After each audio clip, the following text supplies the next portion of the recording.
Hello, good afternoon. My name is Eduardo Pavón Romero, and today I will be presenting my activity 10 of Contemporary World, the aftermath of World War II.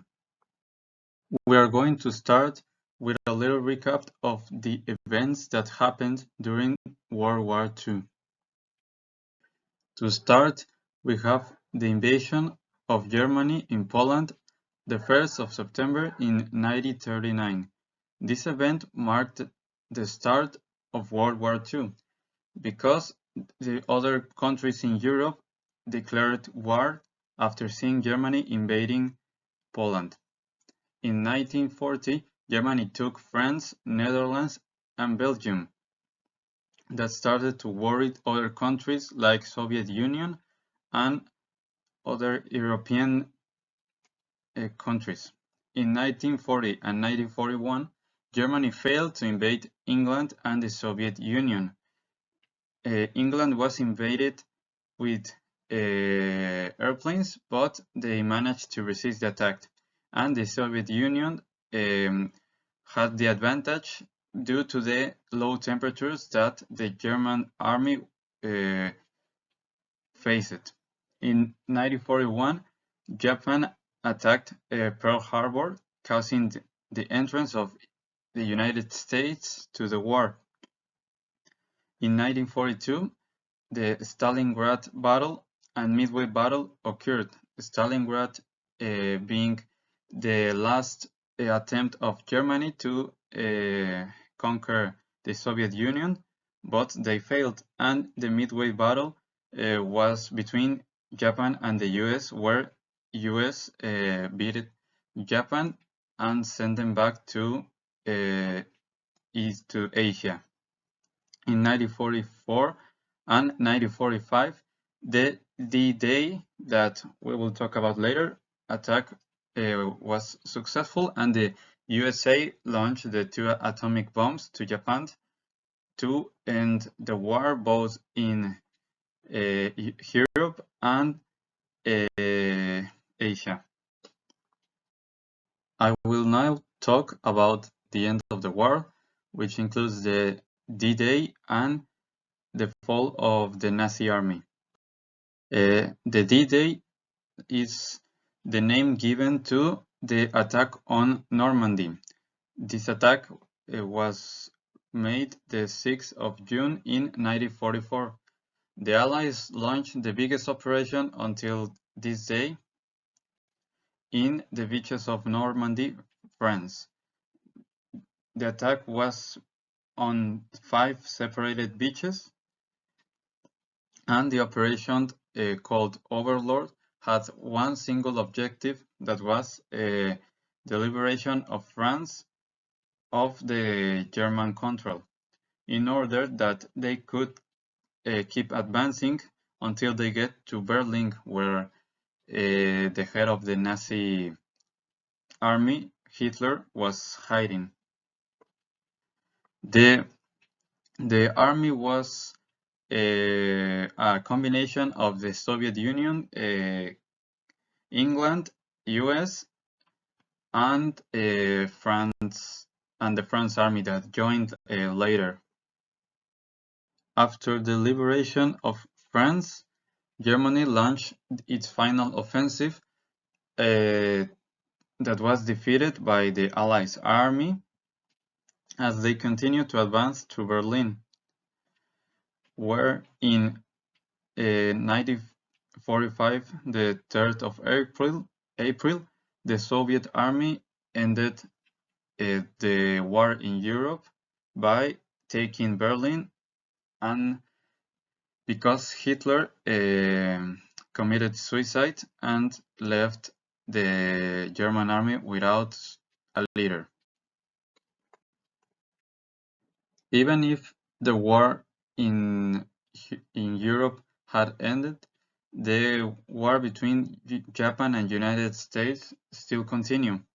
A few months, the war ended after United States launched 2 atomic bombs on Hiroshima and Nagasaki, the 6th and 9th of August in 1945. We will now pass to the interviews and the conclusion to the themes of capitalism and communism. The interviewed people were two persons. The names are Ricardo Guido Romero Escobar and Lilia Rodriguez Sandoval, both who are my grandfather and grandmother. My grandfather is from my mother's side and my grandmother is from my father's side. The age is 74 to my grandpa and 70 to my grandma. Based on the response, I defined capitalism as an economic and political system based on the private property and the production of your own money or capital using things like the free market, the law of supply and demand, and the fact that you are able to accumulate and produce your own money without any restriction. On the other side, communism is also a political and economic system, but it is kind of the opposite of capitalism. There is no private property and the resources are distributed between everyone by the state. This means the state or the government controls the resources, and not only like money, but also the lands and the properties. This is in order to eliminate things like social classes, in specific the poverty,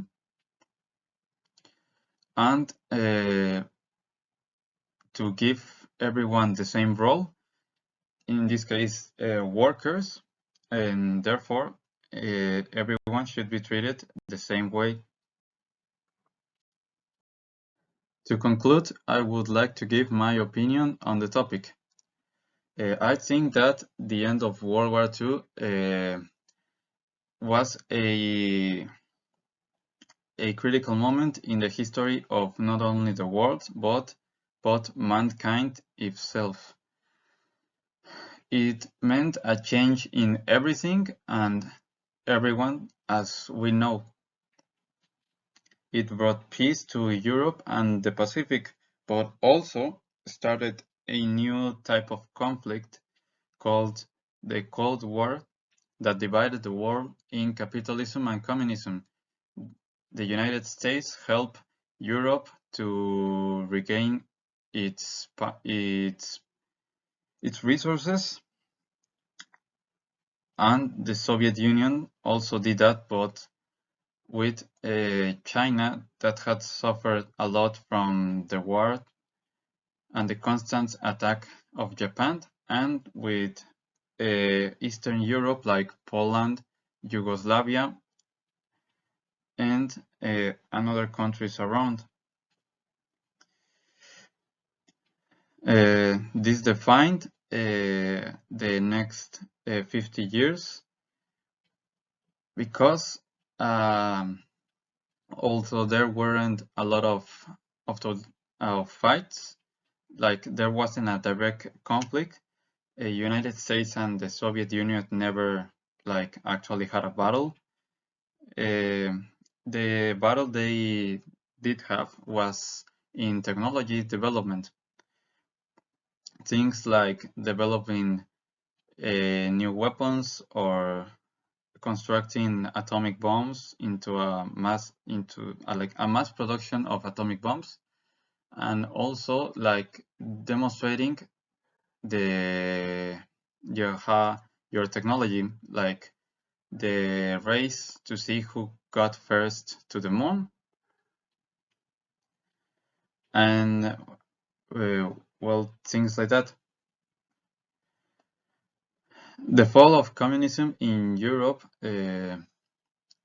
happened during 1989 with the fall of the Wall of Berlin and also the collapse of the Soviet Union, which ended turning into a lot of different countries in 1989, in 1991.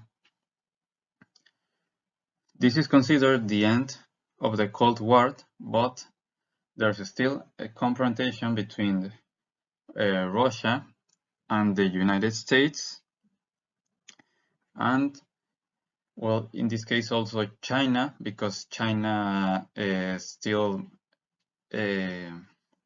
uses the communism in its government. And also another tensions can be seen too this day on the 21st century. This was my work. I hope you like it. See you next time. These are the bibliographic references I used to do this work.